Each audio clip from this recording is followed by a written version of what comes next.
Hello everyone, আসসালামু আলাইকুম। এই তো প্রতিদিনের মতন চলে আসলাম নতুন একটি ভিডিও নিয়ে। এই তো এখানে সকাল সকাল রান্না করে নিতেছি। ভাত বসাই দিয়েছি আর এদিকে হচ্ছে ওই যে মুগ ডাল বসাই দিয়েছি। মুগ ডালটা প্রায় হয়ে এসেছে। এখন রসুন দিয়ে, মুগ ডাল তো আর রসুন দিয়ে বাগার দিই না, জিরা দিয়ে তারপর বাগার দিয়ে নেব।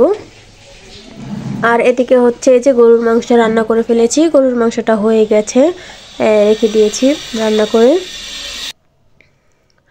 আর এই যে এখানে মুগ ডালটা হয়ে গেছে, আমি কিছুক্ষণ হলো টমেটো দিয়েছি, এরপরে যে বাগার দিয়ে নিব।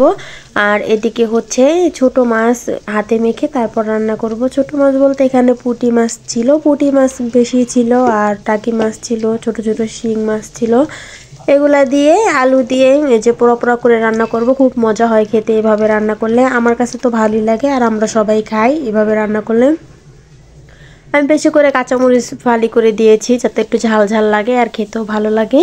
আর এই তো এখন এই যে মশলাগুলো সবগুলো ভালো করে মেখে হাতে মেখে এরপর আমি এই যে আলু দিয়ে দিলাম। আলুটাও এখন একটু ভালো করে মেখে নিব।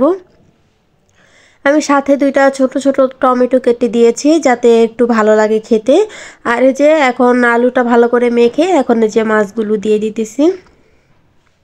এরপর মাছগুলো ভালো করে মেখে নিব। আর এই ছোটো মাছ এগুলো তো আর চাষ করা হয় না, এগুলো খেতে খুবই ভালো লাগে রান্না করলে। আর এই যে এদিকে আমি রান্নাটা বসাই দিয়েছি। এখন এই যে ধনিয়া পাতা দিয়ে দিব। ধনিয়া পাতাটা একটু আগে দিই যাতে মাছের সাথে তরকারির সাথে একটু ভালোভাবে মিশে যায়। আর দেরি করে দিলে হয় কি ধনিয়া পাতাটা সিদ্ধ হয় না ভালো করে, এই জন্য আমি একটু আগে দিয়ে এরপরে ঢাকা দিয়ে রেখে দিই। এদিকে তো রান্না করতেছি আর এই যে এদিকে হচ্ছে আমার ননদ চলে এসেছে মাদ্রাসা থেকে এসে, যে মারিয়ামকে ওর বরকার নেকাব পরিয়ে দিতেছে। আর রান্না বান্না তো শেষ, এখন এই যে মারিয়ামের বাবাও চলে এসেছে ভাত খেতে। গরুর মাংস তো রান্না করে নিয়েছি, ডাল রান্না করে নিয়েছি আর ছোট মাছ চচ্চড়ি করেছি। এই তো এখন এই যে ভাত খেয়ে নেবে। আর এই যে আমার দুই মেয়ে এখানেই আছে। আমার ছোট মেয়ে তো আর বাবা আসলে ভীষণ আনন্দ করে। এই তো দুপুরে সবাই খাওয়া দাওয়া শেষ করে সন্ধ্যার দিকে যে আমরা টিভি দেখতেছি, আমি আমার শাশুড়ি আর আমার বড় মেয়ে, আমার ননদ ছিল। আর এদিকে হচ্ছে যে একটু ফল খেয়ে নিতেছি। ফল বলতে এখানে কলা আর আপেল ছিল, এখন সবাই মিলে একটু কলা খেয়ে নিতেছি। আর এই ঠান্ডার মধ্যে তো কলা খেতেই চায় না, ঠান্ডার মধ্যে কলা খেলে তো আরও বেশি ঠান্ডা লাগে।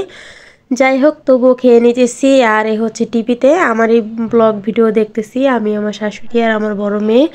আর আমার ননদ এদিকে হচ্ছে যে ব্রেডটা একটু হালকা ভেজে নিয়েছে, এরপর চকলেটটা গুলিয়ে উপর দিয়ে দিয়ে দেয়। এভাবে খেতে তো খুব ভালো লাগে, আমরা গতকালকেও খেয়েছিলাম আবার আজকেও খাইতেছি। এটা হচ্ছে ব্রেডটা তো ভেঙে ফেলেছে, এজন্য তো রেখে দিলে তো নষ্ট হয়ে যাবে, এজন্য 2 দিন এক লাগারে খেয়ে নিলাম। আর এদিকে হচ্ছে যে খাওয়া দাওয়া শেষ করে এখন রাত্রে রান্না করে নিতেছি। রাত্রে বলতে রান্নাটা কালকের জন্য আজকে রান্না করে রেখে দিতেছি, যেহেতু দিনের বেলা গ্যাস থাকে না সেই জন্য। আর আমার এদিকে হচ্ছে আমার শাশুড়ি এই যে তরকারি কেটে কুটে দিয়েছে, এখন মাছ কেটে দিতেছে।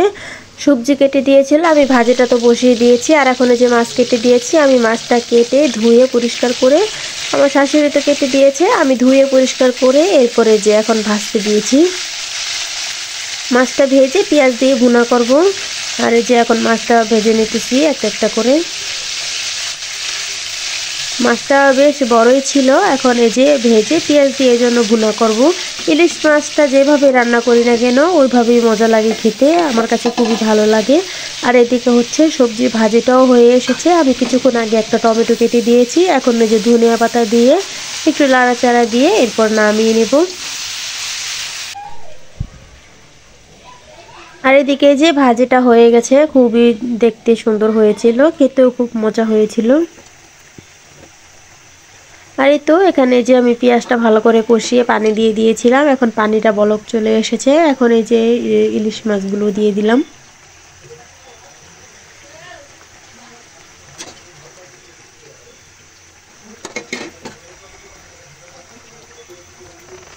এই তো কালকে রান্নাটা আজকেই করে নিতে হইতাছে, কারণ দিনের বেলা তো গ্যাস একবারেই থাকে না, এই জন্য আমরা রাত্রি রান্না করে রাখি আর পরের দিন সকালে আর রান্না করতে হয় না। আর এদিকে হচ্ছে ইলিশ মাছের ভুনাটাও হয়ে গেছে, আমি যেখানে নামিয়ে নিয়েছি। আর এই তো এখন সবাই মিলে রাত্রে খাবার খেয়ে নিতেছি। এই যে দুপুরে রান্না করেছিলাম যে পুঁটি মাছ আলু দিয়ে, খাওয়া হয়ে গেছে, অল্প একটু তরকারি আছে। আর এদিকে যে হচ্ছে মারিয়ামের বাবাও খেয়ে নিতেছে, আমরা সবাই মিলেই এখন খেয়ে নিতেছি। এই তো আজকের ব্লগটা আমার এই পর্যন্তই। যদি ভালো লেগে থাকে অবশ্যই লাইক, কমেন্ট আর সাবস্ক্রাইব করে দিবেন। আল্লাহ হাফেজ।